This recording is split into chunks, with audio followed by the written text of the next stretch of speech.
Bienvenue, welcome au Symposium de Blackity. Welcome to the Blackity Symposium.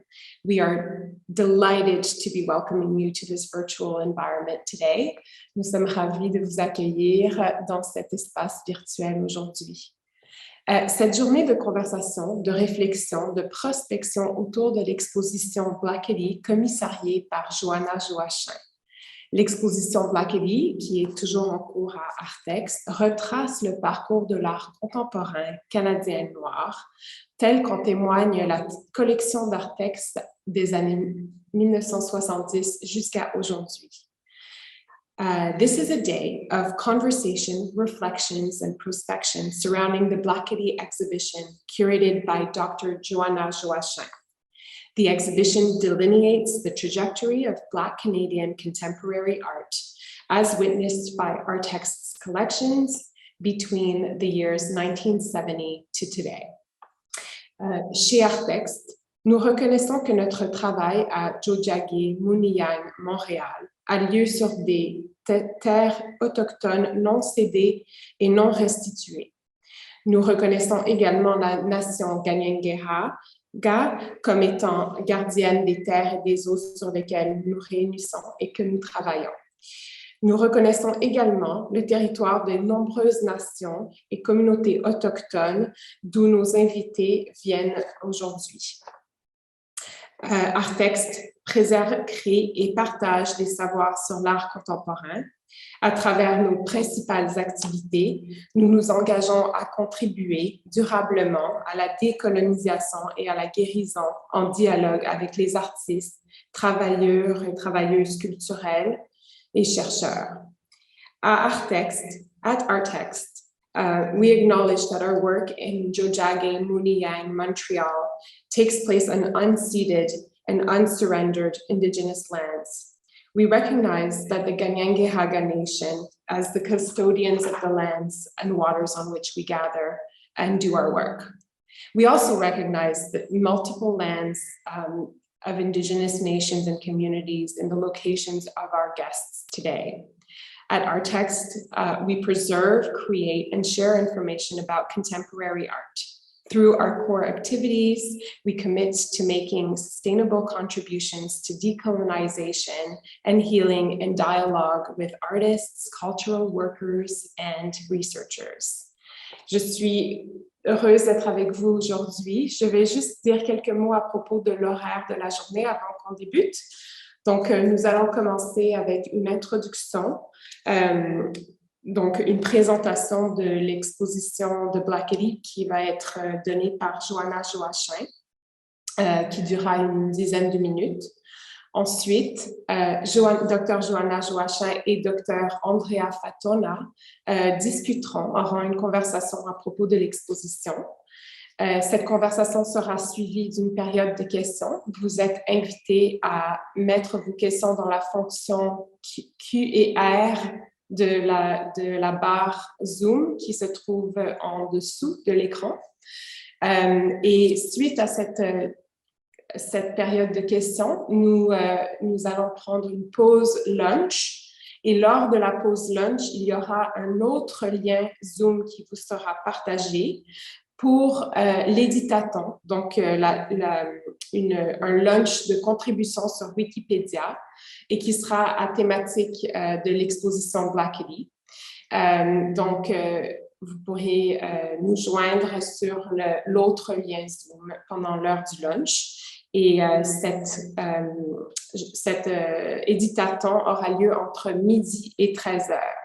À 13h30, nous vous invitons à revenir sur le lien Zoom sur lequel vous vous trouvez à l'instant pour une discussion entre Betty Julian, Diana Bowen, Joana Joachim, qui sera modérée par moi-même.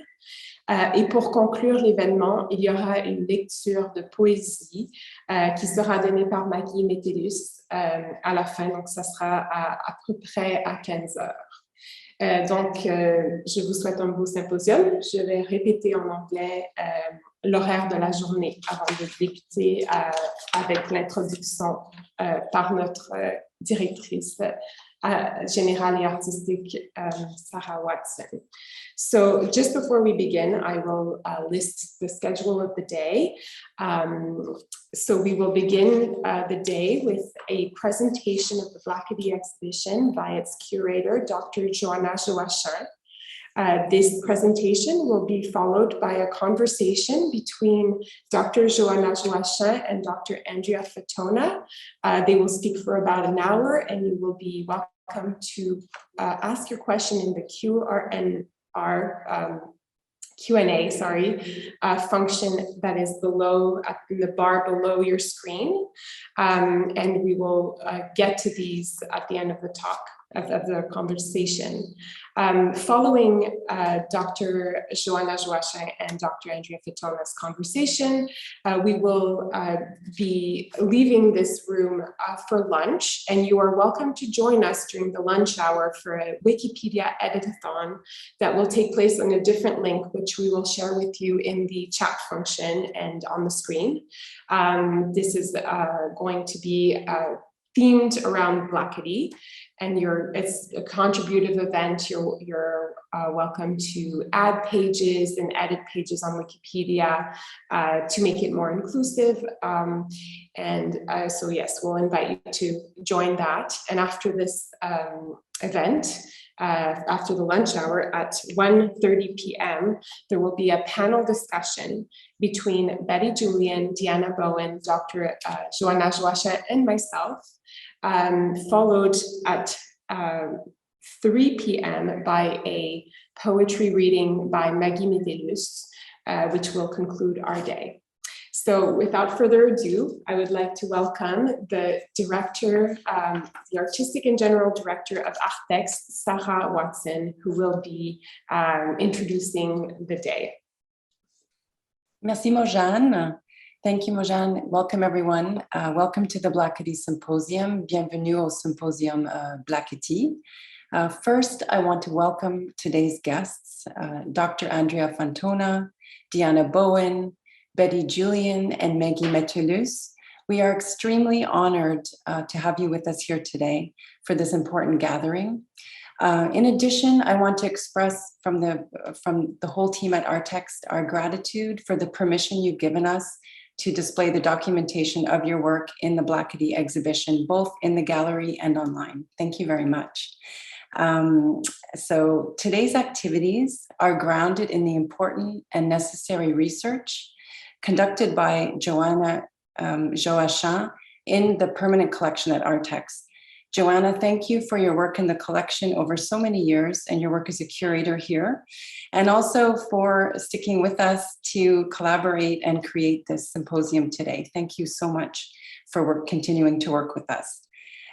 Today would not be possible without the thoughtful and knowledgeable work of Mojane Bezadi. Mojane, I want to thank you for your work curatorially, also with Joanna, and for your continued tenacity to bring everyone together for this symposium today, given all of the obstacles in the current context. Thank you very much. Toute l'équipe d'Artexte a contribué à ce symposium. Je tiens à remercier Annabelle, Marie-Claire, Jonathan, Jessica et Hélène qui organisent l'activité art et féminisme sur Wikipédia pendant la pause midi aujourd'hui.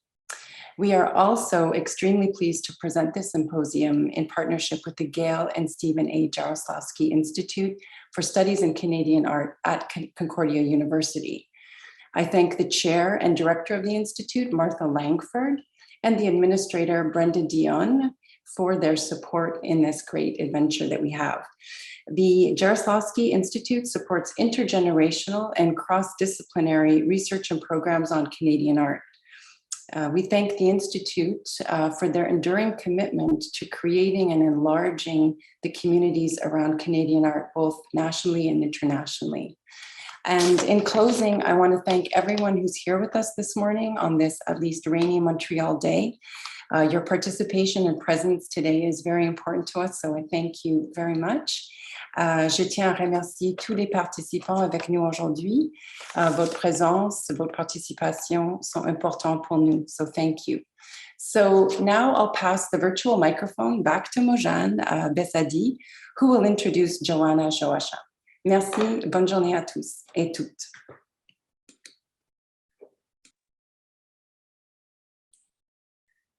Donc, je suis heureuse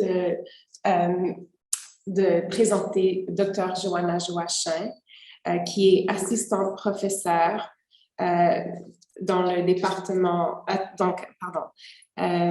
Assistant Professor in Black Studies in Art Education, Art History and Social Justice à la Faculté des Beaux-Arts de l'Université Concordia. Ses domaines de recherche et d'enseignement incluent l'histoire de l'art féministe noir, les approches muséologiques, critiques, les études sur les Canadiennes noires et sur l'esclavage au Canada.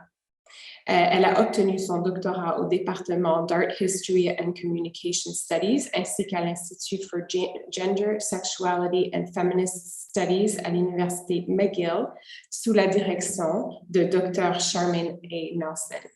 En 2020, elle a été nommée chercheure boursière postdoctorale au bureau du vice-président principal exécutif à l'enseignement de l'Université McGill en histoire institutionnelle, en esclavage et en colonialisme.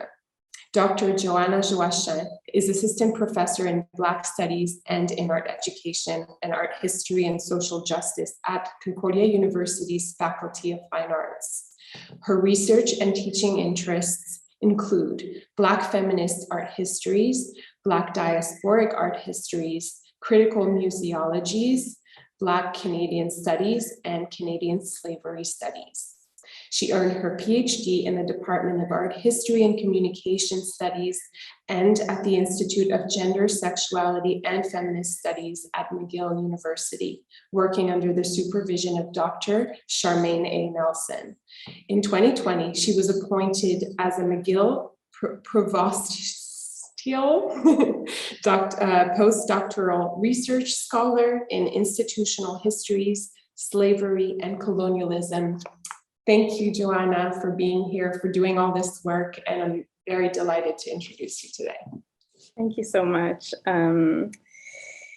I want to thank you all for being here. I'm very excited for this day of reflection and conversation. I want to also thank the Jarislowsky Institute and Artexte, especially Mojane, for all of the support and dedication to this project, this day, this exhibition, and this work. I'm very proud of this exhibition and looking forward and proud and excited and just grateful to have the chance to discuss it with everyone. So today, what I'm going to offer is a short introduction of the exhibition and run through some of the threads that guided my research and thinking. And so it's not really going to be a guided visit. I just want to set up your expectations. It's really going to be a sort of macro look at what I was thinking when I cobbled this thing together. And then to finish, I'll make some remarks on where I envision things going after the end of the physical exhibition. So Blackity, in a nutshell, is a look at Black Canadian art from the 1970s to today as witnessed by the Artexte collection. And that specification is quite important to me, and we will come back to why that is in a moment.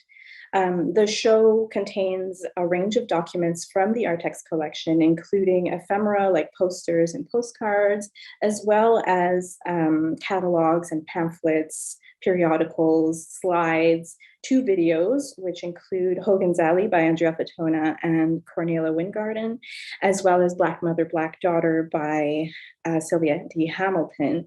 And finally, there's also a single plastic bowl in a Ziploc bag, which never fails to make me smile, and I feel like I have to mention it. So a quick note on exhibition design, specifically the color that I chose. I chose this very pale and cool gray because I wanted to establish a soothing and contemplative vibe or environment in the space. And I wanted it to very easily fall away and allow the documents to shine on the wall. And the title, the color also was important for the title wall, as you will see here, because I wanted, through the size of the mural that you see, which was hand painted, and I'm very proud of that. Not myself, de Lettres did it. But so the size of the lettering and the color were to sort of mimic or evoke the tension that I see when I'm thinking about Black Canadian history and Black Canadian art history. So the size is quite imposing, it's larger than life. But the color is so pale that it's quite easy to miss. And so it creates this sort of, for me, it's kind of like a cheeky metaphor whereby if you're not paying attention, you could actually just completely miss that there's anything on the wall at all, which is in many ways how Black Canadian art histories and Black Canadian histories in general tend to sort of exist in this context, right? So unless you know to look for it, unless you're paying attention, you won't actually catch it. Now, the stripes in the space serve an additional purpose, and that is they are a visualization of the data pulled from Artexte, which is Artexte's online database. And so the thinner stripes represent a smaller number of documents that were found in a given period, whereas the thicker stripes represent a larger number of documents in the space. So if you look, for example, on the 2000 to 2009 wall, there are a larger number of thin stripe, whereas if you the wall that's to the right on the screen represents the later period, the current moment, if you will, and you'll notice that the stripes are much thicker. The stripes are also a way for me to create rhythm in the space and call back to the fractured and uneven visibility of Black Canadian art in the field. I'm using the verticality of those lines as a way to resist the urge to see this as a set chronology. Again, this is something that we will come back to in a moment. So the seed or the start of this project in many ways, it can be linked back or traced back to the Ethnocultural Art Histories Research Group student residency at Artexte. So this is a Concordia research group comprised of both undergraduate and graduate students. And I was not a Concordia student, but I still joined the group because I am very motivated. And so the student residency was undertaken by two groups. So we were looking at both Asian Canadian and Black Canadian art histories in the Artexte collection. And at the end of the project, there was a little booklet, which you will see in the exhibition. There was also 2 sets of bibliographies. And at the end of the residency, I distinctly recall feeling as though we had barely scratched the surface of this area in Canadian art history. And from that moment forward, and especially when I joined Artexte as a staff member, it was very clear to me that at some point I wanted to return to the bibliography and sort of take stock of how the collection had moved and evolved over the years. And so the project, while I actively started the research last year, I think it was, really was sort of in rumination and in like marinating for several years prior to that. So this quote that you see on screen now was central to my thinking as I reflected on what I found and more precisely, more pressingly, what I didn't find in the collection. I came across it when I was writing a piece for C magazine in spring 2020, which you can read online, shameless plug.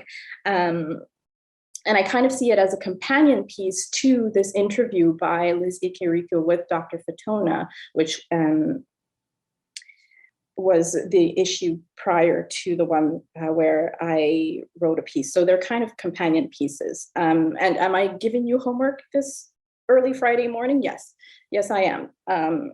So the quote, it says, "I have to say that erasure continues today, even though in a way there are blips, these blips in time where the work we are doing is visible. I can give some examples. I just did an exhibition of Winsome's work at the Art Gallery of Ontario, and there hasn't been much written about it. I think it requires a deep drilling down in the creation of critical discursive materials that will stand and that will circulate to allow these works to actually reside within the discussion around Canadian art and Black Canadian art. Without the critical engagement with the work, when the work doesn't quite find its place in the archives, it seems to come and go." Dr. Fatona's assessment here is crucial because this lack of critical writing translates directly to and is compounded by a lack of archival proactiveness and visibility of Black Canadian art, wherein the few documents that and artworks and exhibitions that do exist are rarely preserved and hard to find. And so it's part and parcel of this vicious cycle that we're in. So Blackity, in essence, is asking, what do we make of all of the exhibitions, artworks, and texts that did not somehow find their way into a collection like the one at Artexte? How do we contend with those? So while the exhibition is organized somewhat chronologically by decades, it's by no means a timeline. It's more of a constellation of people and ideas and moments who were active and visible in the archive during these periods. It's a reflection of who and what wasn't visible in the archive as well, and asking the visitor, the viewer, asking all of us to reflect as to why that is. The layout of the exhibition as a whole is an invitation to think about what we can learn from these blips in times, and perhaps more importantly, the spaces between them. Another key thread in the exhibition is this comment, which I've pulled from my curatorial essay, which you can also go read. Yes, lots of homework this morning. So this is by Amelia Jones, and she uses the term ethnic envy to describe the drive to incorporate works by artists of color in order to raise the status of the institution as culturally aware and politically on point in the 1990s. And I, for one, would argue that this ethnic envy continues to be the default mode of operation in many Canadian contexts well beyond the 1990s. I think it's particularly important to sit with this in the current moment, given how the cultural scene in Canada has shifted since spring 2020, and now we're almost 2 years to the day after the murder of Mr. Floyd in the United States, which in many ways was the catalyst for how things have shifted in the cultural scene. So I guess I'm asking, are we experiencing another blip? Can we prevent the drop off in institutional interest and support, which historically have followed moments such as the one we're in currently? And so just to recap your homework this morning, you've got the 2 companion C Magazine articles, as well as this one by Amelia Jones and the curatorial essay. Thank you very much. Okay, so Blackity Online, moving into the virtual space now, exists in part to try and answer these questions that I've posed and to resist the trend of visibility and invisibility. The online platform will remain long after the physical exhibition is taken down and the documents are pulled apart and replaced, put back in their respective homes in the boxes. So those relationships that you see visibly in the space will no longer be as easily discernible, but the relationships, I hope, will endure online. I see the online platform as both an extension of the physical exhibition and as a research tool and a nexus meant to connect to other areas of Black Canadian cultural production. The online platform contains an excerpt of the physical exhibition in the form of digitizations, as well as didactics, which you can see on the bottom left corner of your screen. These didactics include expanded annotations, notes which I've written, audio clips of myself commenting on some of the documents, and these are all meant to contextualize and expand upon certain items in the show. The content can be filtered by date range, type of item, and type of didactic, so it really is quite modular to the researcher's needs. It was most important to me that Blackity locates itself within an already existing network of people, ideas, and projects, which is why the expanded annotations feature links to a range of other platforms, projects, videos, databases, etc., which for the most part do not feature in Artexte's collection. In some ways, the expanded annotations can be read as an addendum meant to fill the gaps in the collection. They're like fun little Easter eggs for you to explore as you view the online platform. My hope for Blackity Online moving forward is that it serves as a research tool for scholars, students, curators, critics, and art historians wanting to engage with Black cultural production on this land. This, I hope, can serve as a jumping off point for a more sustained critical engagement with the work of Black Canadians so that it may, at long last, reside within the discussion around Canadian art and Black Canadian art and find its place in the archives, to borrow from Dr. Fatona's words. I very much look forward to expanding on these questions that I've posed and perhaps some of your own, which you can place in the Q&A section throughout the day. And so thank you all very much for your attention.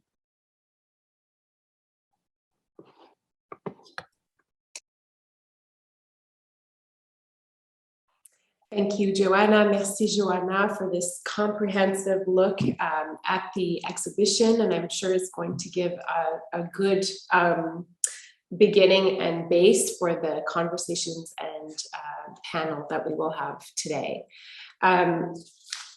Donc maintenant, je suis heureuse de présenter la conversation entre Dr. Joana Joachim et Dr. Andrea Fatona. Dr. Andrea Fatona est commissaire indépendante, Associate Professor à la faculté d'art de l'Ontario College of Art and Design University, OCAD, et titulaire d'une chaire de recherche du Canada de niveau 2 portant sur la production culturelle de la diaspora noire canadienne. Elle s'intéresse aux questions d'équité dans la sphère des arts ainsi qu'aux possibilités pédagogiques d'œuvres d'art produites par les Canadiennes noires de manière à articuler de plus amples perspectives des identités canadiennes. Elle est récipiendaire du prix du Conseil des arts du Canada, du Conseil des arts de l'Ontario et du Conseil de recherche en sciences humaines du Canada. Elle a également été boursière en 2017 de l'OCAD UMassy. Fatona a publié des articles académiques, des essais et des chapitres d'ouvrages dans un éventail de publications. So I am delighted to be introducing Dr. Andrea Fatona, who is an independent curator, associate professor in the Faculty of Art at OCAD University and a Tier 2 Canada Research Chair in Canadian Black Diasporic Cultural Production. She is concerned with issues of equity within the sphere of the arts and pedagogical possibilities of artworks produced by Black Canadians in articulating broader perspectives of Canadian identity. She is a recipient of awards from Canada Council for the Arts, the Ontario Arts Council, the Social Sciences and Humanities Research Council of Canada, and was the 2017-2018 OCAD UMassy Fellow. Fatona has published scholarly articles, catalog essays, and book chapters in a range of publication. So I leave it to you, Joanna and Andrea, Enjoy the conversation, everyone. Thank you, Mojan. So I'd like to thank you, everyone. I'd like to say that I'm here in Toronto, the ancestral and traditional territories of the Mississaugas of the Credit, the Haudenosaunee, the Anishinaabe, and the Huron-Wendat, who are the original custodians of the land on which I am a guest. I'd really like to thank Dr. Joachim for continuing this amazing project of not forgetting our histories and making them visible. I'd also like to thank the team at Artexte for facilitating this much needed project, and want to really thank Mojan, Annabelle, Scott for facilitating today. So thank you. Johanna, thank you for this dynamic and incredible project. Thank you. Oh, I'm very excited that this project is being taken up in the way that it is, and I'm grateful to be able to add another groove in sort of the continual work that's been going on for decades. And so thank you. So, you know, I've had the privilege of seeing the exhibition, experiencing the exhibition online. Really look forward to seeing it in person. But, you know, one question I have for you is really about the title of the exhibition. Could talk a little bit about that and just open up the title a bit for me, for us. Sure. How you came to it. Thank you. Oh, I came to it largely on accident. Blackity is a word that, for me, reminds me of people who look like me, people who speak like me, and I very much enjoy the sort of opacity that comes wrapped up in this word. And when I was beginning the work of pulling together these documents and trying to think about what am I going to do with that bibliography from 2015, I jotted down in one of my many notebooks. I jotted down Blackity ? Because I was sort of just ruminating, and I recall that Sera, who was my boss at the time, walked past and was like, "What is that?" Because I hadn't had a conversation with her officially about this project. And I was like, oh, you know, I'm just kind of thinking about what I can do about the bibliography. And it kind of just clicked in that moment of this exhibition. And for me, Blackity means, it's a term that is wrapped up in my love of Blackness, and a lot of my practice, I try to move with care and empathy. And so to me, that's the term is kind of wrapped up in that.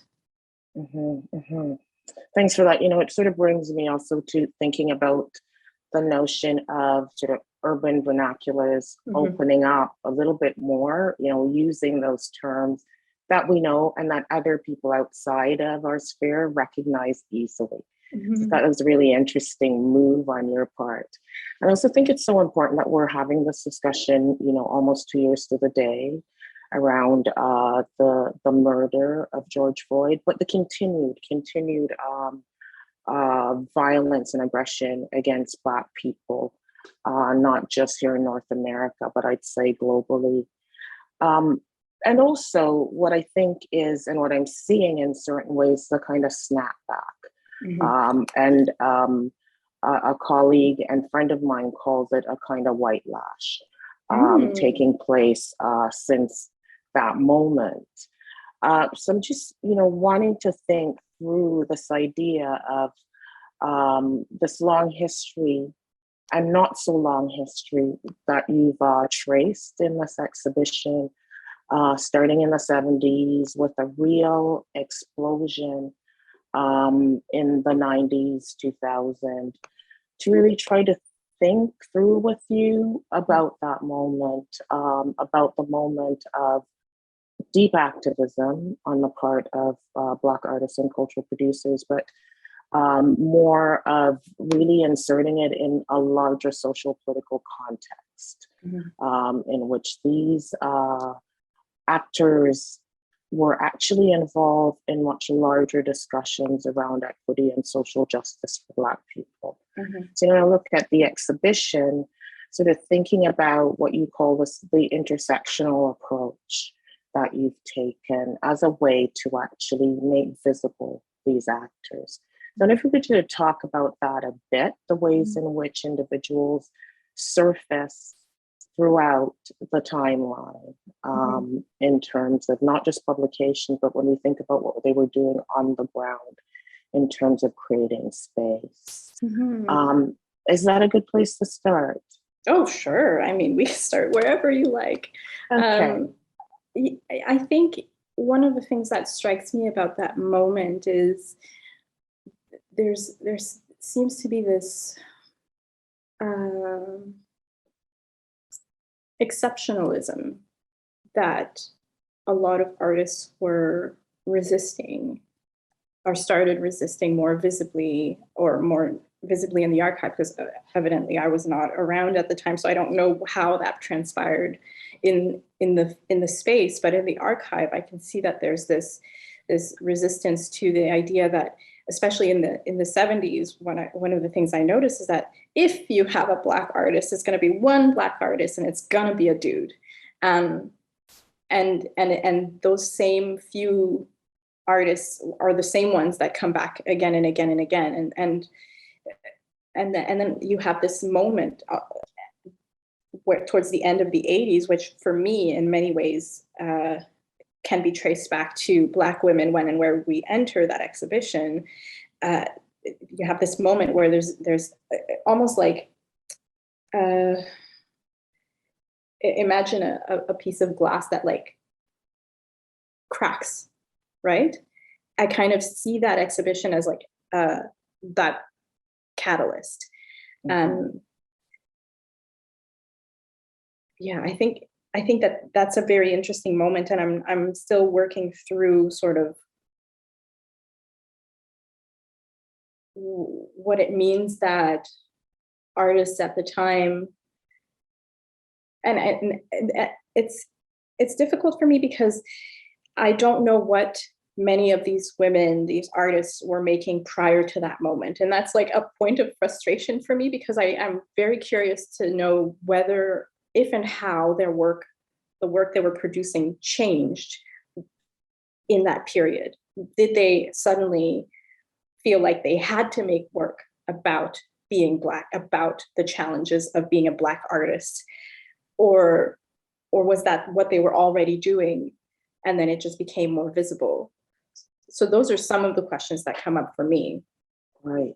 And from my research, in terms of my doctoral research and just discussions that I've had with a number of the artists, people like Winsome Boseji Bailey, people like Grace Janner, folks who were producing work. I think something happened at that moment in terms of a resistance and pushing back to the kind of song and dance tropes that multicultural funding was actually producing and presenting to us as the type of work that represented our communities. These women were doing work that really took up their identities, their challenges of being here in Canada. And so I feel like that moment, there was a moment in terms of a real pushback against where funding was going, again, to things like Caravana, song and dance, food, and a kind of more anthropological representation of who we are. And I think that, the Multicultural Act also really incited a really different kind of discussion, and people like Marlene Narbesi Phillip in her book, I mean, the first one that really drew me in, Frontiers, really sort of pointed to some of the pitfalls of Black folks and racialized folks taking up the paradigms of multiculturalism. So I think, and I know that artists were actually producing work from their own framework. And the moment of, again, it's about funding as well, as well as the challenges on the ground socioeconomically, culturally, really brought together a group of folks to push past that. So I think that was a really important moment, and the Dawa exhibition itself as a really moment-changing event that, you know, we talk about the ethnocultural research group as well, but I just want to also bring it back to the writings of people like Professor Alice Jim, who's allowed this exhibition to continue to hold its place. And I think that's really important. Some of the things we're talking about, the necessity of writing and the necessity of print in terms of holding us. But I think I'll come back later to the question you posed about what about the gaps? How do we fill those gaps? The other thing I saw in the exhibition that was really, really interesting for me is the ways in which, again, in the 70s, we had one Black artist who, if you didn't know the artist, you wouldn't really know their background and the work and where they're from. And something has shifted as well in terms of language, nomenclature in which we use to describe the work that unfolds throughout the exhibition, where we go from a space where Blackness is not named, and if it is named, it's named perhaps as African Canadian, and then African Canadian as a category becomes the category in the 90s, and then shifts again in the 2000s to a real insistence on Blackness. So as you were doing your research, I wondered if you also saw that unfolding within the context of the work, and really in terms of highlighting the kind of discourses and discursive moves being made to really create visibility of the range of Black diasporic productions over this more than 50 years of art production. That's an interesting question. I do think that there was a shift, and I'm not entirely sure that I can sort of pin it down, but I wonder if the language sort of ended up following generations of writers. And in part, I'm saying this because there are names, for example, Amnor Bissy Philip, who you can pull right through the entire exhibition almost, right?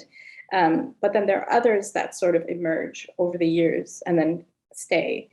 For example, Pamela Edmonds.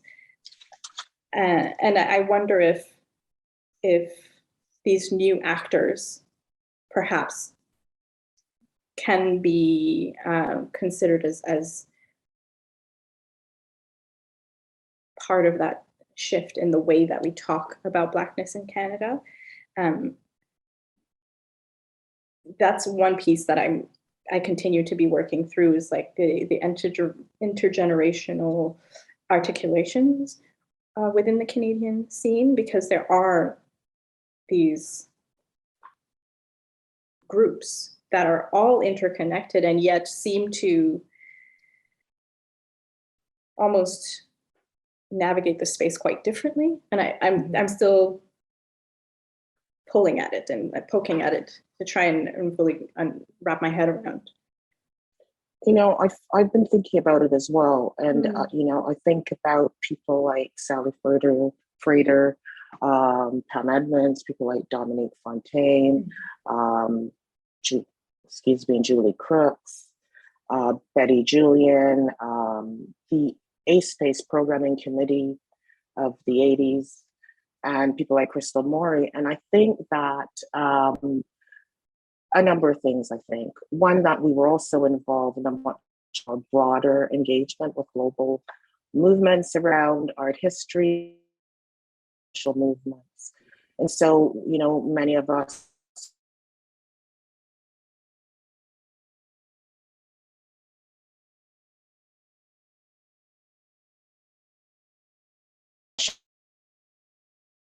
country. Also,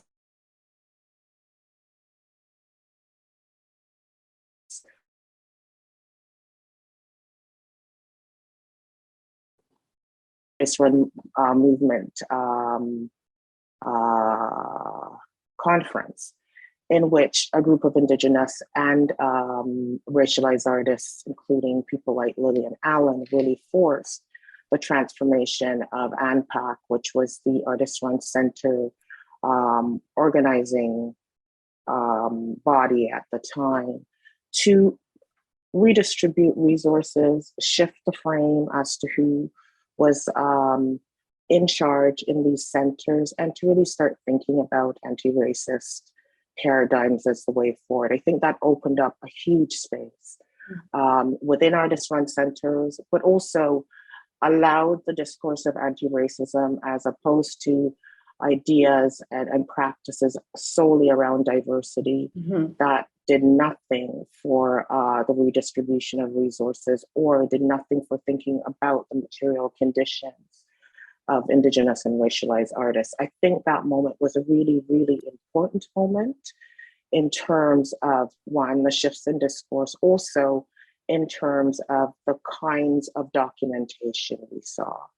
I think we can't forget that moment and its importance to Canada and to opening up practices of activism that enacted care for communities. I think those moments have to be marked in the same way we mark Dawa as a particular constellation of activities happening that allowed for a pushing open of discussions. And so, you know, it brings me back to this idea of the networks of folks working. And, you know, I've named a number of people, but there are also people who've fallen off of the radar, who were actually quite active at that time. I think about people like David George, who was so important in the development of Black History Month programming in Vancouver in the 90s, and did so for a very long time. There's not much that exists on that practice. But again, on the ground, it created something for us as Black folks and Black cultural producers.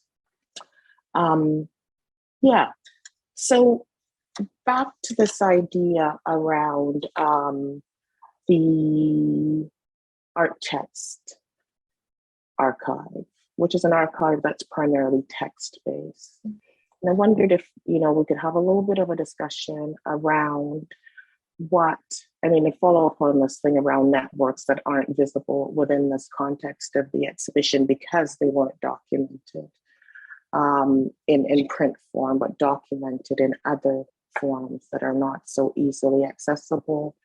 Let's try to think about what might we do to fill some of these gaps. You know, I've started to think about and work on trying to fill those gaps, starting with the project on the state of Blackness. And that came about really because of a just my embodied experience and being a participant, observer of the practices within the cultural and educational sphere in which we go missing. And the fact that we do know that we exist, the fact that I do know of a range of folks across the country who have produced work, and there are so many people and so many practices I don't know about. So that project came out of wanting to create a document of the conference, the State of Blackness, which really wanted to question what's happened since the 1990s to the present to allow for the kinds of disappearances. And, you know, I came up with this idea again, and it's about the idea of cultural envy, in which in the 90s, when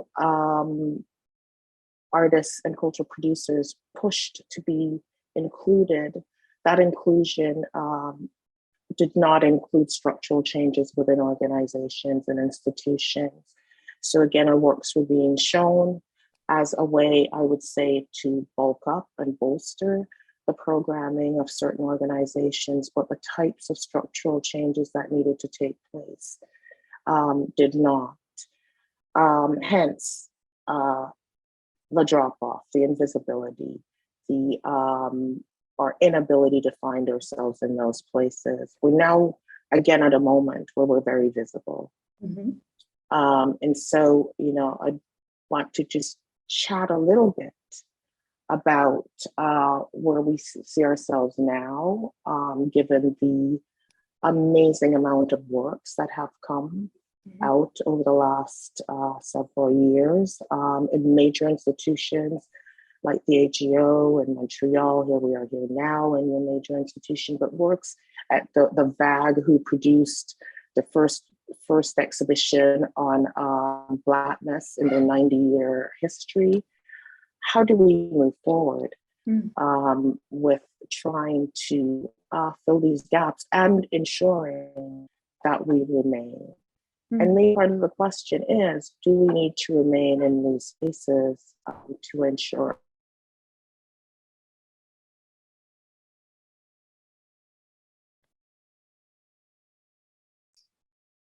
Just hopping on here, Andrea, your connection has been interrupted. So we are, when you come back on, we'll get I think we'll try to answer we'll repeat what you were saying. I mean, these are such great questions. Mm-hmm. And I mean, yeah, go ahead. Yeah, I'm. While we wait for Andrea to hop back on, I mean, I can't help but think of how this moment kind of feels like effervescent. Yeah.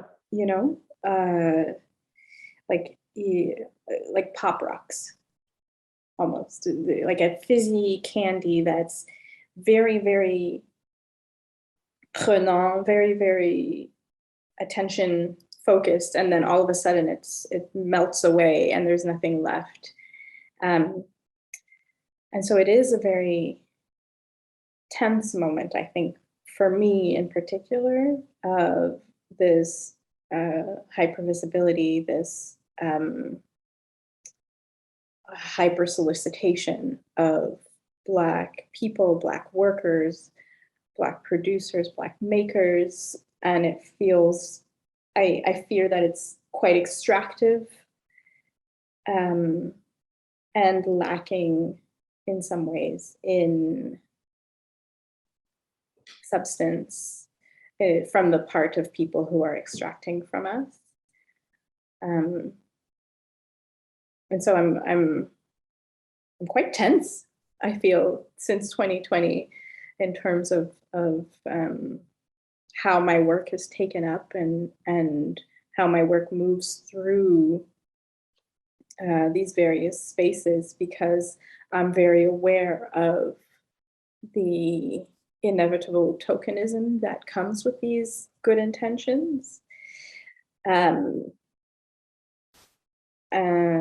So in many ways, am I pessimistic about this moment? I feel like I might be a little bit on the pessimistic end of things. Which, is sad to say, I feel, but that's just the truth of where I sit for now. I am speaking with Andrea right now, and she's going to join us via phone. Oh, sure. So just give me 1 second to send her the link, and I'll rejoin. No problem. Okay, bye.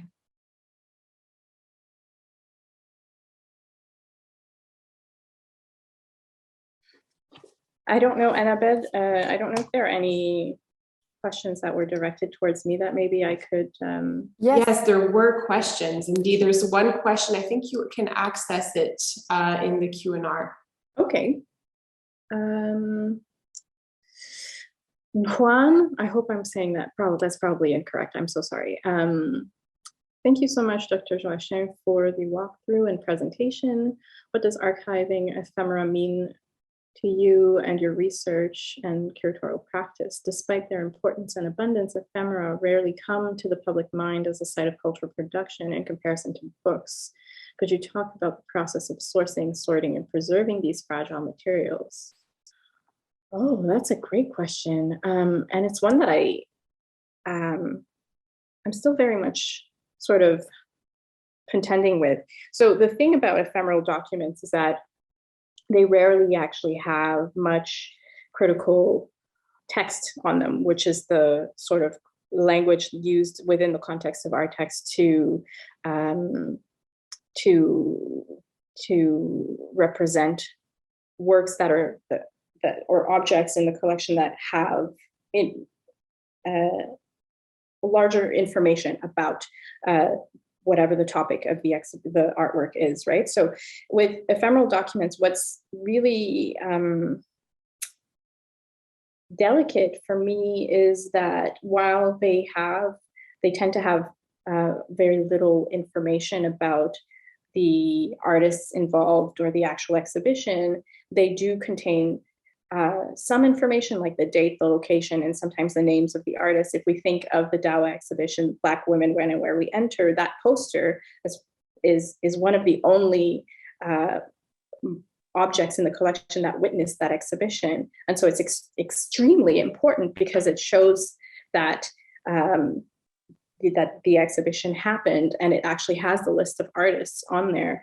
And in combination with Alice Jim's writing in towards African Canadian art history, which came out in 2017, 18-ish, which is a book in the collection, like those two things together start to build a narrative. And so they mean a great deal in my research because far too often they end up being the only or one of the only things that exist that mark these moments, right? And in terms of sourcing and sorting and preserving these documents, that has to do a lot of the times with someone who is present in the moment, right? Someone had to be involved with Dawa or have visited the exhibition and thought, you know what, let me keep this poster, and then kept it long enough for someone at the Artexte collection to receive it and archive it in the collection, right? So there's a lot of moments in which these histories can slip through the cracks and do slip through the cracks because someone needs to hang on to these objects, even if it's a flyer, even if it's a poster, because sometimes there's nothing else, as we see with the Winsome exhibition that Dr. Fatona curated, where very few people bothered to even write anything about it. So now the exhibition is closed, the artworks are back wherever they belong, and what do we have? So I hope that that's answered your question. Oh, good, you're welcome. Yes, so Andrea, I was just saying. Yes. I think Andrea's back, if I'm not mistaken. I'm on my phone. Welcome back. Thank you. Sorry about that. That's all right. Yeah. You were talking about where we are now and how do we remain in this current moment? Yes. So, yeah, thinking about this notion of embodied documentation, the fact that so many of the folks that I see listed in some of the documentation here are still here, are still with us, you know, Baseje, Jim Shirley, a number of folks whom we never hear from. Again, what's also really interesting to me about this documentation in terms of the primacy and privileging of text is the number of times that individuals, artists like Stan Douglas arises and becomes present, and who in terms of the cultural space gets privileged as producing what might be considered Canadian art to the detriment of other folks. So that was one major observation I had, the through line of one artist throughout the timeline. But to bring it back to this idea around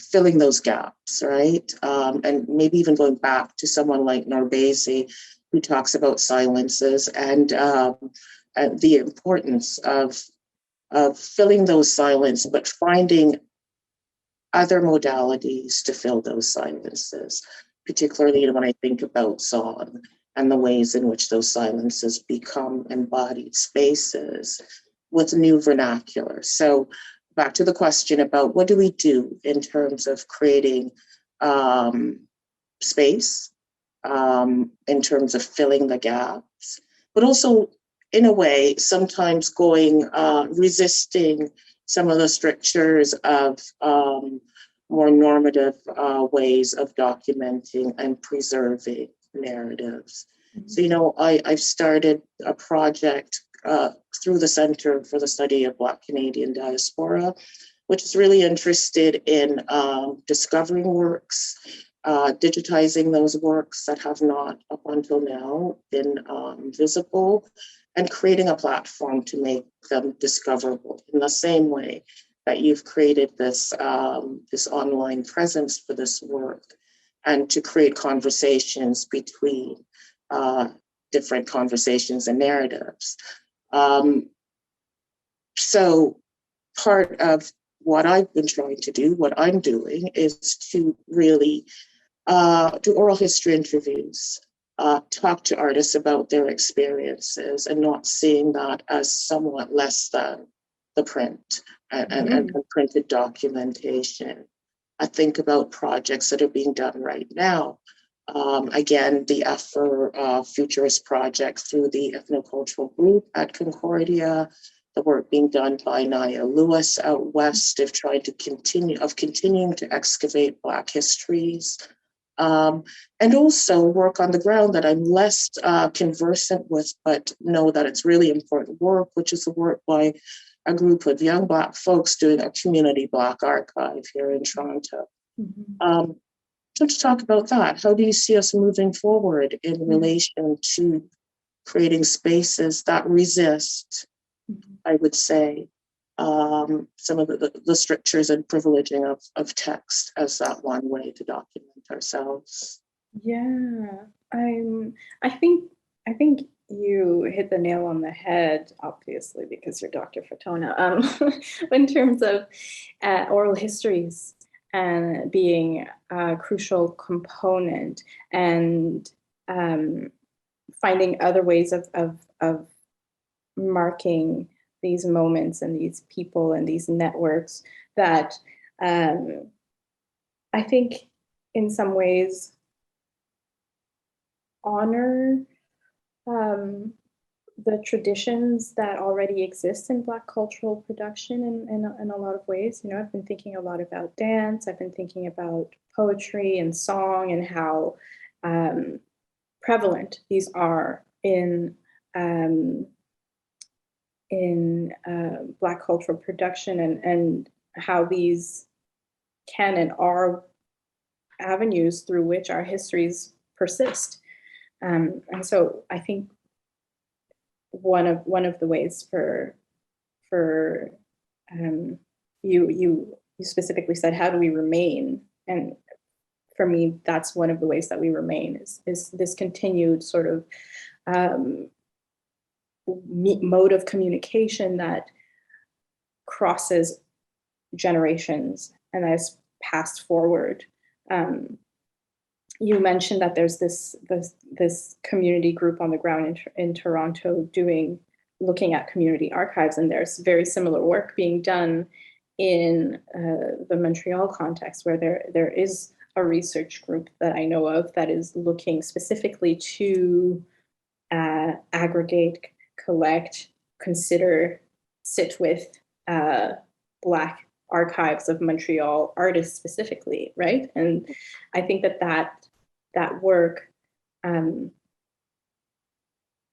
folds into what we're talking about in a lot of ways too. I can't help but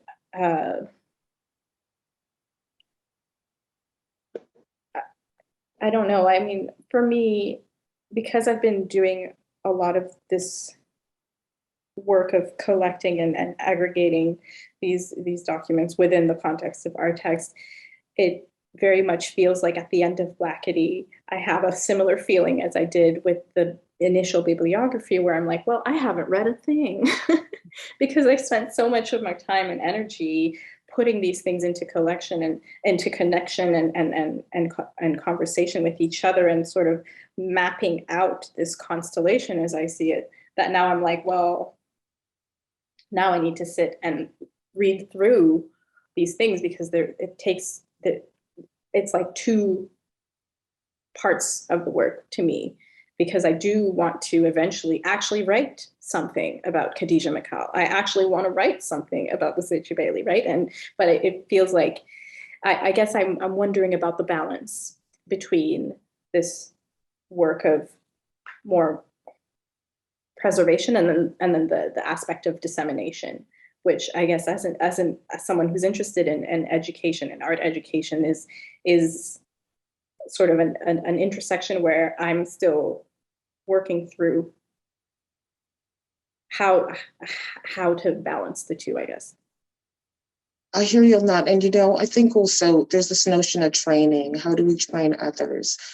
Because although these are, the two activities you talk about, discovery, preservation and dissemination, go hand in hand and occur in tandem. Yet at the same time, I think they also require particular kinds of skill sets as well.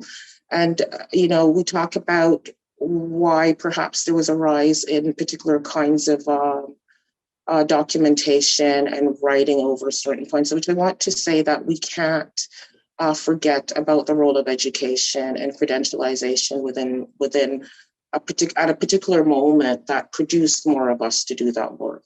Mm-hmm. And as folks who are in institutions of learning, I think it's also about how do we produce folks who can do that work in tandem with doing the work. We need bodies and intellect and folks who are thinking in visionary ways to actually continue to think about the possibilities for what it means to continue this work and to come up with new ways to do it. Yeah. I feel like there's a whole generation behind me and at this time as well who have some really interesting ideas and really need the kind of fertile grounding to allow those ideas to blossom and bear fruit. And I'm not sure that we have thought about the kinds of pipelines for the production of Black talent in a really sustained way within our institutions, not just institutions of presentation, but institutions of training. So what does it mean for us to be in our institutions trying to transform the ways in which our material circulates, not only just providing access to it, but how people take it up, how students and our colleagues take up this work and allow for this work to have space within our institutions. That to me is part of the struggle that continues as we use terms like decolonization, particularly of institutions that are colonial institutions. So really feel that if we're going to continue this work in a sustained way, we might also need to trouble some of the paradigms that our institutions throw about, like decolonization. What does it really mean to do that work in order for these gaps to be filled? Yeah, absolutely. Absolutely. I mean, I am very much still in the seedling stage in terms of my role in my two departments, but I'm definitely in a moment where I'm thinking about the significance of being in this new role and what it could mean for the future, from not only my own, but also for students who might take my classes or who I might end up supervising in the future. And how do I make sure that not only am I teaching in such a way that my work is or enacts anti-racism and decolonization within the context of those classrooms, but also that I'm giving the tools and the framework to students to then also enact that work and not just be like, well, you know, I've read this text by Kimberly Crenshaw and therefore I am intersectional. Had like that translation into action for me is quite important. And I think you're raising a very, very important point. Yeah, the other thing that's also occurred to me about, and I'm moving away from education again, is, you know, looking at the exhibition and the way it's laid out, there's something about geography and the specificity of geography. I think that, you know, as you drill deep into the works, and I'm fortunate that I have some of these documents, this idea that we have to resist the notion of a Black Canada in a kind of unified sense. And how do we also do the work to really create the specificities of Blackness within the geographies and the histories of our settlement in Canada? I feel like that's a really, really important aspect of the work we're doing, so that, again, we resist this notion of erasure, because I think that kind of creating a sense of kind of unified general sense of what Blackness is, how it's produced, how it's disseminated, how it's experienced also leads to particular kinds of erasures of who we are. And so, you know, as we continue this work, I feel as if that it's really, really important that we also resist this notion of a kind of unified space. Like the conflicts amongst us as well, and contestations, I feel are part of who we are, and in terms of telling the stories of who we are. And it's, for me, through that sense of embodied documentation that some of these tensions come to the fore. Mm-hmm. And as we tell the stories in our own voices. So for me, that's really important as we go on, but it's also resisting, I think, the chauvinism of text in a certain way, and the ways in which that text in its chauvinistic form can actually close off access for the kinds of folks we want to talk to, and the kinds of folks we want to share this material with in our communities.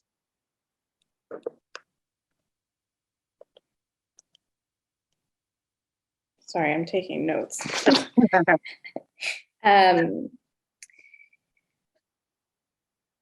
Yeah, I mean, I think that that's a very important thing, what you're mentioning. And I've been also thinking about that in terms of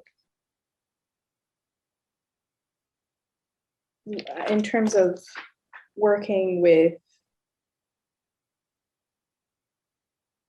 these histories, these oral histories, these embodied documentations, as you're naming them, in a way that also honors the already existing collecting practices, and that doesn't just sort of co-opt them in an effort of preservation. Right? So what does it mean to have these conversations and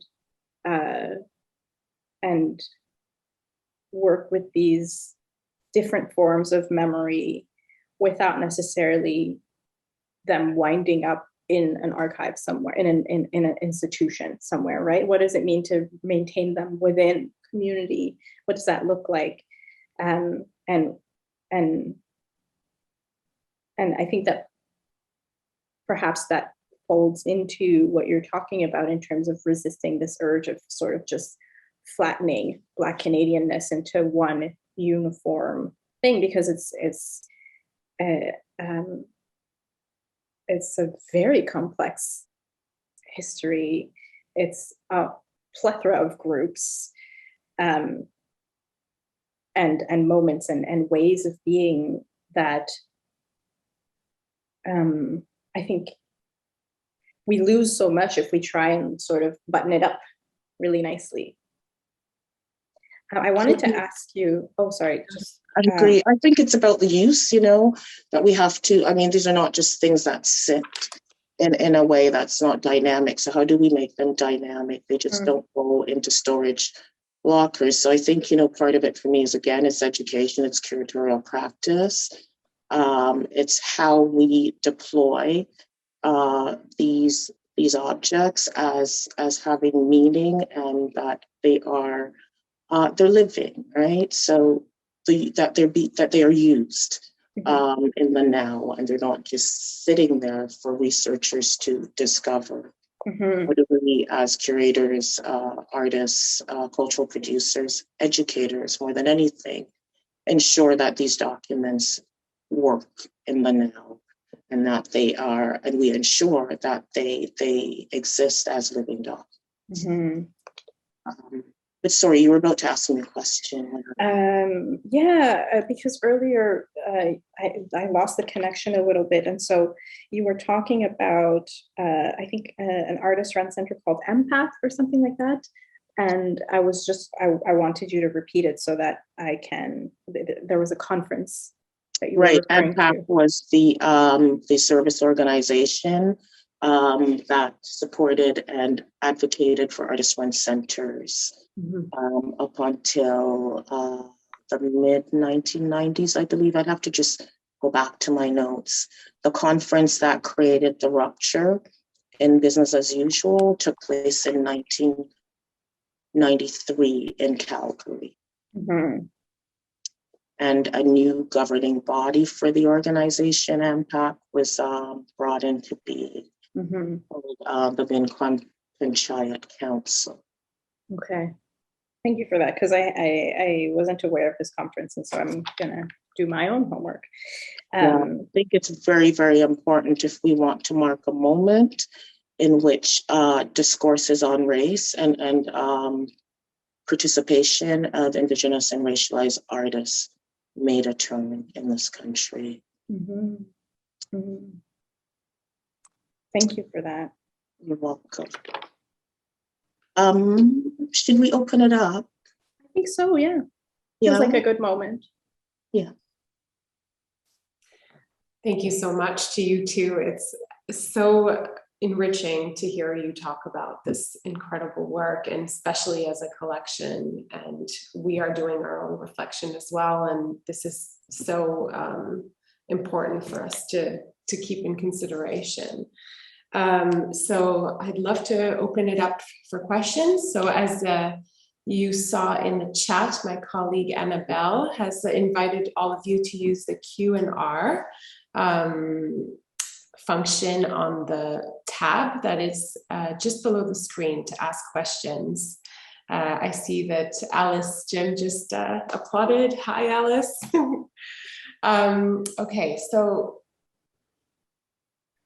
are there questions from the audience? Can I just add something? It's Andrea. I forgot to say this. As we were talking about how do we fill the gaps, perhaps write about works produced in the past and the present, I want to say that I've been trying and thinking through that and coming up with strategies through collaborating with groups and organizations like VTAPE and A-Space for doing the research being done for the Center for the Study of Black Canadian Diaspora. And what's been really interesting is actually showing and disseminating right now video works or media works, both from CFMDC, Canadian Filmmaker Distribution Center, and VTAPE, showing historical works in the present, and having discussions with younger curators who've been curating the program, people like Fabiana and Temple, who've worked with VTAPE, to see how the works work in the present. And a number of media arts works have been shown, and they've created new discussion, not just about the past, but about the role of the works in actually allowing us to talk about our present conditions. So I think there are ways to actually fill the gap. And I think there are ways not only to bring that embodied discussion by cultural producers, but to also create new writing and discourses about the work in this current moment. So again, I'm thinking about how do historical works or works created in the past function in the present? Mm-hmm. How do we then create space for particularly younger writers and critics to think about those works now and create those textual documents to accompany the work?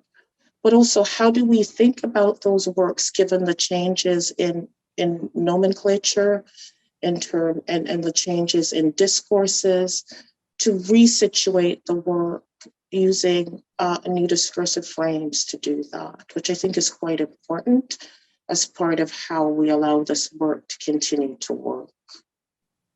Mm-hmm.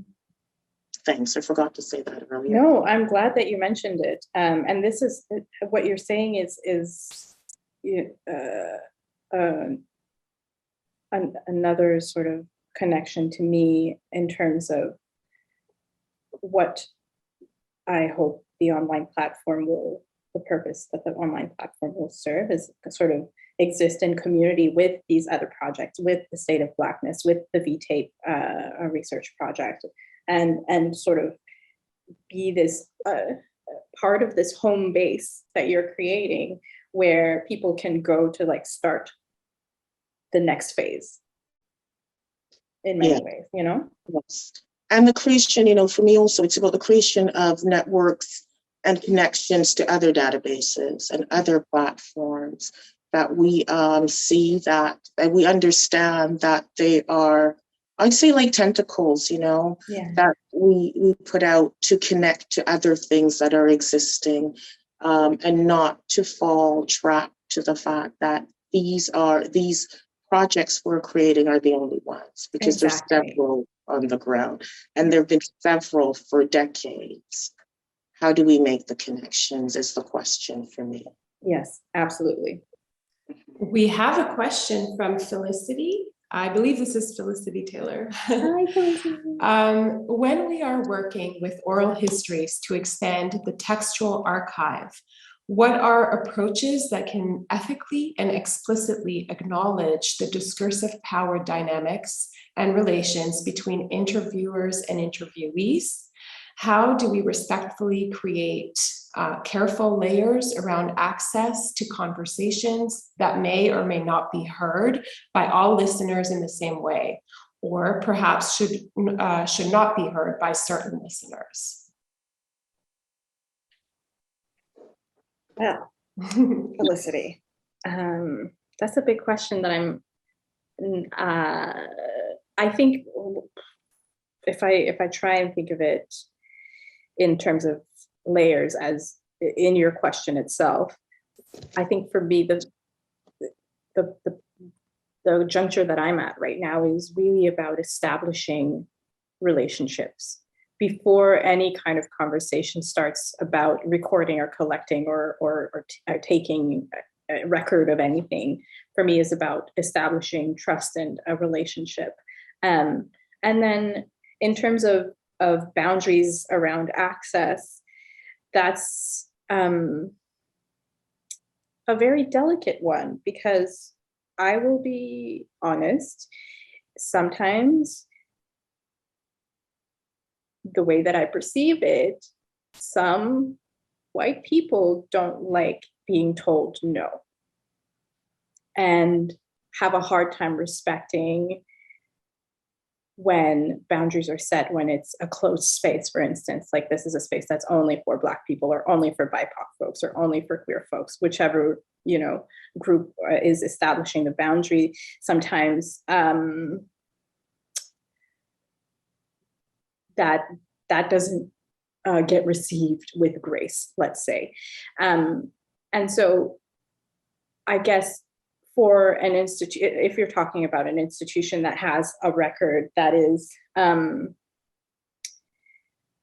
only meant to be accessed by a certain group, then the institution, I think, needs to put on their ally pants and be very clear about where those boundaries are and enforce them unabashedly, unapologetically, because otherwise, why are we doing this? Yeah. And Andrea, do you have anything you'd add to that? So I agree with you on this, on the practice of making sure that there are deep relationships that have been established before any kind of documentation takes place. But, you know, Felicity, I think some of the stuff is also contextual and dependent on the type of material being collected. But also, I think for me, this training researchers around the ethics of community engagement is really, really important. Training researchers to understand the power dynamic between researcher and community group is also really, really important, that we unpack who we are and we understand that there are power dynamics involved, and how do we then, how are we able to express what our positions are? The other thing is around the ethical engagement with interviewees or interview subjects. I also think that another strategy for enabling that to happen is to also create exchanges of knowledge in which community folks can themselves become the interviewer and the researchers. So people are coming to it on not from a space of extractivism, but in terms of knowledge exchange, and from the spirit of knowledge production, meaning the co-creation of knowledge between interviewee and interviewer, whether or not the interviewer is an academic or not. That I think that if we start from this place around, it is about the co-creation of knowledge. It's not about me trying to get extract knowledge from you to be used for my development, but this is about the development of broader concerns and broader communities. And for me, the most important thing is that all interview subjects, all interviewees have the last word on the text, on the final text. And that is a really, really important thing. And so at any point, if an interviewee decides that this does not represent me, then the material has to be pulled. I think institutions have to do the work, have to really do the work of understanding what it means to hold the knowledge of others. And once that work is done, I think that these discussions about what material is kept for community and what material is shareable becomes, they're easier decisions to make. So for me, institutions have to do a certain amount of work around thinking through what it means to negotiate, but also what it means to be the custodians of the knowledge of others. I hope that answered you, Felicity. Wonderful answer. And Felicity says thank you in the Q&R for your deep work as always. We have a question also from Martha Langford from the Jarislowsky Institute at Concordia. I'm listening with real concern to your observations about the ebbing and waning of attention to particular communities in Canada. Joanna speaking of hypervisibility and hyper-solicitation and extraction that leads to exhaustion on the part of researchers. At the Jarislowsky Institute, I have tried to excite and sustain a sense of allyship that might allow contributors such as Joanna to replenish her energies, knowing that colleagues in the Institute are mindful of her research program and activity. Is a structure of allyship useful and important to you? Well, thank you for that question, Martha. That's and for hearing and this and trying to implement some kind of structural acknowledgement of the kinds of layers of work that we end up having to do as Black researchers. I certainly think that these kinds of structures are exceedingly important. The mindfulness of certain institutions, of how much labor actually goes into the work that we do, and not just sitting down in a chair or in an archive to do the research, but there's a lot of preamble that needs to happen, and there's a lot of emotional labor that goes into it. So that mindfulness, I think, is crucial. I will say that I think it's also very important for that to come alongside institutional work that and structures that alleviate some of the necessary preambles that come with the kind of research that we do, right? So where are your finding aids, or how do you support this research so that we can, a researcher could arrive in a center or institute and just do their work and not have to first figure out how to do their work in this particular institution because there's nothing in place for that work to thrive. I'm not sure if that was very clear, but do you have anything to add, Andrea? I think I do. And Martha, I hope what I'm adding makes sense. I've been thinking about alliances and allies a lot as well, and particularly in terms of race, gender, actually all of the intersectional issues that bring about oppression. And, you know, I'm beginning to think personally that we're all in this together, and particularly around race, is that I feel like it's all of our issue. And so, you know, whiteness does not exist without Blackness. Blackness does not exist without whiteness, and all of the other categories that go in it. So for me, I feel like implicitly we have to be allies. We are all being affected by these issues, and the existence of an overabundance of documentation of whiteness exists at the expense of the disappearance of Blackness. So I think that as folks in all institutions, we have to actually do the work of looking at the institution, understanding the roles we're playing in continuing the levels of exhaustion and the gaps that exist, because I think we're waiting for the other to come in and shift the frame. I think that it's really important that we all understand that we have to shift the frames together. And we have to shift the frame, starting with our own institutions, by being self-reflexive around the kinds of constraints and boundaries that exists in the kinds of normative practices of institutions that keep us out, or that when we come in, we have to do an inordinate amount of lifting before we can get to the work. So I guess what I'm trying to say is that we got to do the work on an ongoing basis, both as racialized folks, as Black folks trying to make space, but as folks from dominant culture, white folks, going in and really in a self-reflexive way, trying to understand what are the barriers, what are the practices we have that seem so everyday to us, but this everyday practice really actually is a detriment to others. So I think alliances are important, but I think that, and I don't have the language right now in terms of possibly the right words, but this notion that it's work that we all have to do. I'm not even so much sure that it's so much about alliances, but if we're going to change the frame of what it means to be, again, pedantic, to be human together and understand each other, we have to see us as in relation, deeply in relation, not so much in alliance, but in relation.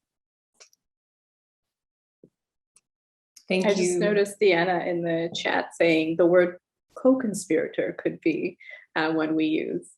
So I just wanted to point that out. Yeah, very much on point. You were talking about oral histories and different kinds of recording of documents, and Joanna, you included, this is a question from me, you included Hogan's Alley by Andrea Fatona and Cornelia Wingarden and Sylvia Hamilton and Black Mother, Black Daughter. Can you talk about those choices in the exhibition? And Andrea, perhaps you can add about Hogan's Alley and that work that you were doing of creating other kinds of media that kind of reflect media art that are kind of our oral histories. Thank you for that, Mojan. For me, those films were important because I wanted to get at something that Andrea, you mentioned not too long ago, almost the heterogeneity inherent in Black Canadian histories. I really wanted to kind of show how expansive and complex and far-reaching our histories are, because I recognize that given that Artexte is located in Montreal, there's over-representation almost of local art histories in Quebec and Ontario, and I really wanted to kind of show that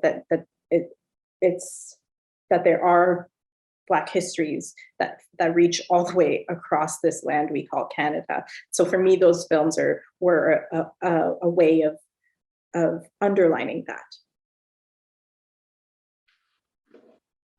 And I'll just add a little bit about Hogan's Alley. I mean, I made Hogan's Alley when I was fairly new to Vancouver. I just moved there. And I'd moved from Toronto, and I'd worked for the Ontario Black History Society as a late teenager and into my early 20s, and realized that there was just so much Black history here that was being documented. Buxton, I was just introduced to so much that I didn't know about Black settlement history here. And then I got to Vancouver, and Blackness in where I circulated was pretty much absent. And so it led me to think about and want to make that piece, Hogan's Alley. At the time, I was actually thinking about alliances. And Martha, I was thinking about cross-cultural communication and cross-cultural alliances and intergenerational engagement, hence the work with Corey Weingarten. And it was the first video I've ever made, and it was the only video I've made.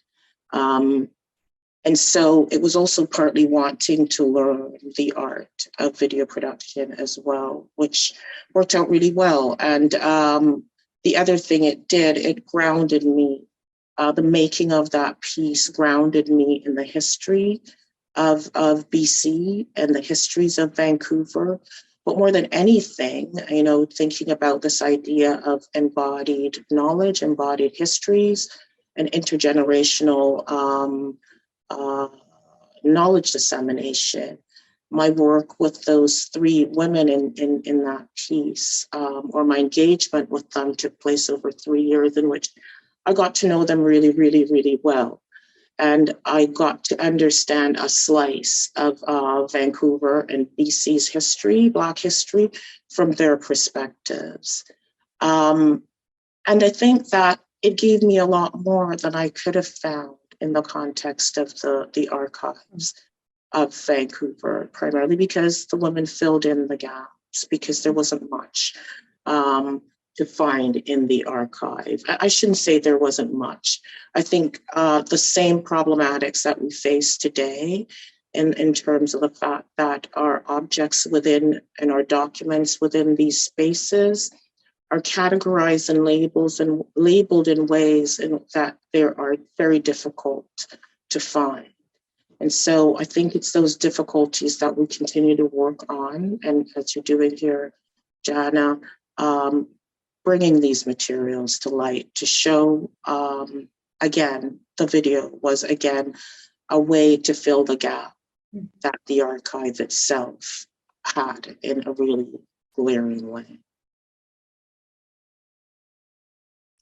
Thank you so much.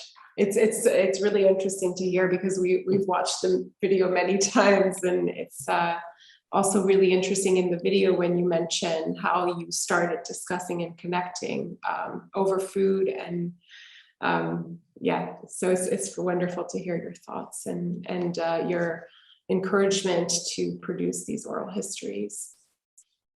If there are any other questions that the audience would like to add, we have a little bit of time left.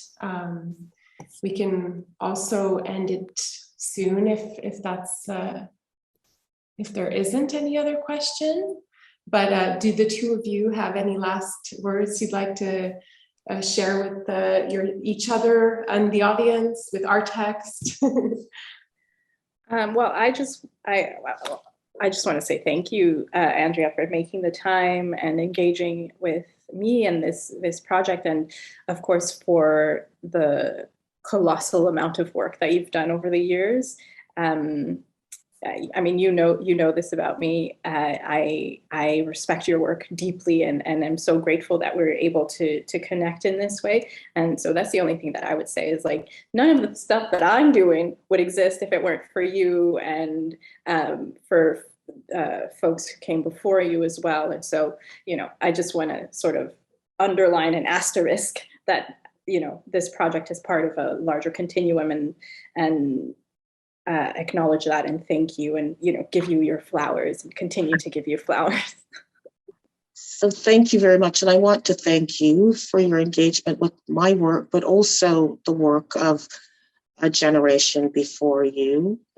And again, I'm going to use the term, I just want to really, really thank you for really engaging in this project of unforgetting, not forgetting. And to also, there are a number of people here as well, people like Betty, people like Deanna Bowen, who are here for the panel, who've also, over the last several decades, done a lot of work to also allow me to do the work. I also want to give a shout out to the folks who started Salafi, Ayana Black, and a whole group of folks, including people like Grace Lawrence, just a number of folks who've made this moment, and this moment, I'm talking about this moment of the symposium, possible.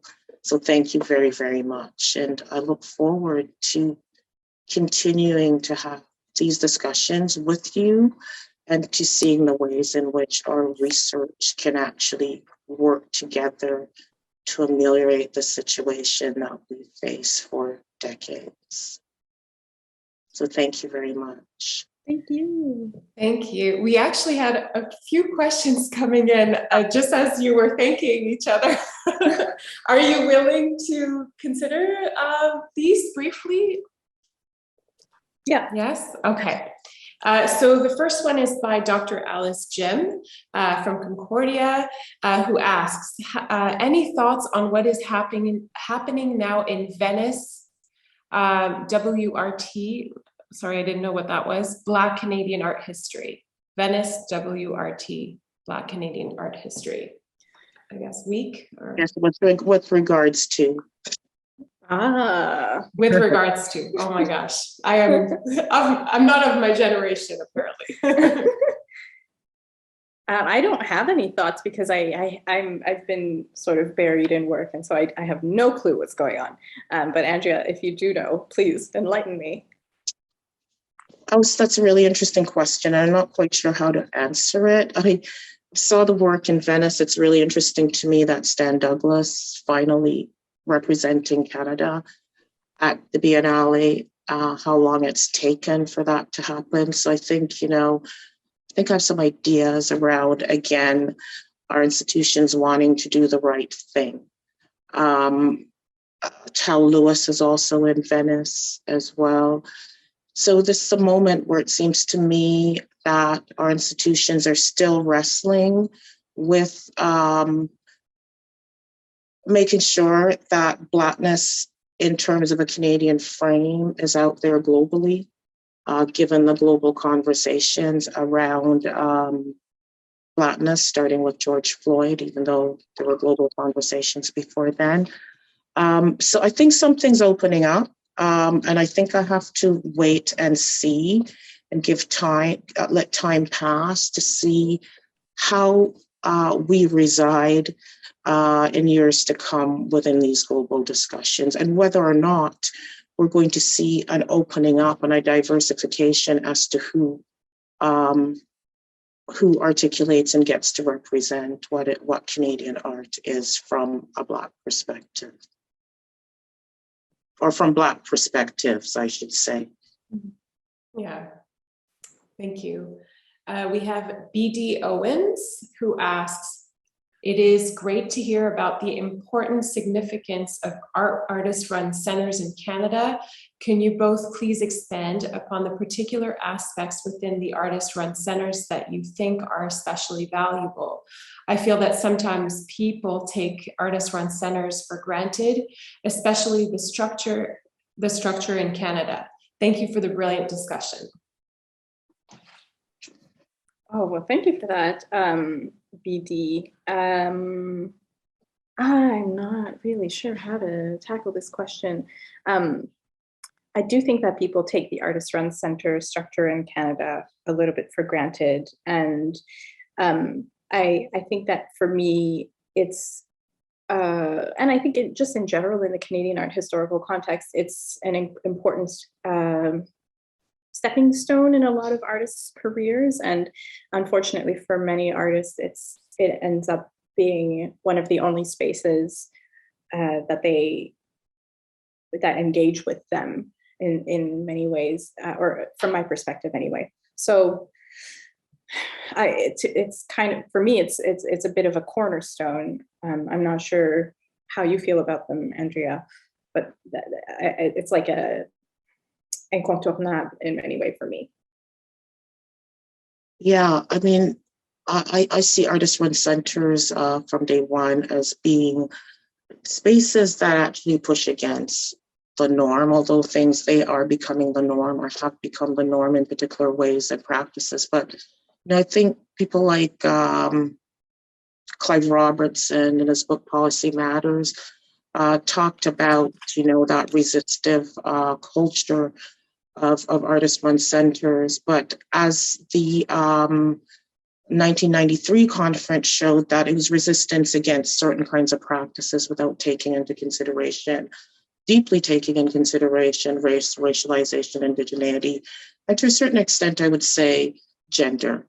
And so I see artist-run centers as deep possibilities for change, but those possibilities only come when they are being forced and pushed into different kinds of conversations based on different populations or different groups of people requiring access. I don't think artist-run centers are sort of benevolent in terms of their practices of change. They come because they're forced into it. And I think because of the structure of the artist-run center, that change can actually have an impact have more impact than dealing with, say, public galleries and the deep level of bureaucracies. I've been working with A Space, doing research into their archive, and really coming into contact with the deep work that Black artists, Black directors of that space had in shifting that space into being a more equitable and more inclusive space. They didn't just get up one day and say, oh, the discourses are changing, we need to be different. And I'm sure Betty Julian can maybe speak a little bit about those forces that allowed for places like A Space or places like Video In, or even V-Tape to actually shift the ways in which they function. But I think they're important in terms of being sites of resistance that can allow for things to happen much quicker than other bureaucratic spaces. Thank you. We have one last question. If you still have the energy, Can you speak, and this is by Naya Lewis-Williams, who asks, can you speak to the possibility of alliances across Black Canadian diaspora concerning cultural production? And she also said, or they also say, also much love to you both. Hi, Naya.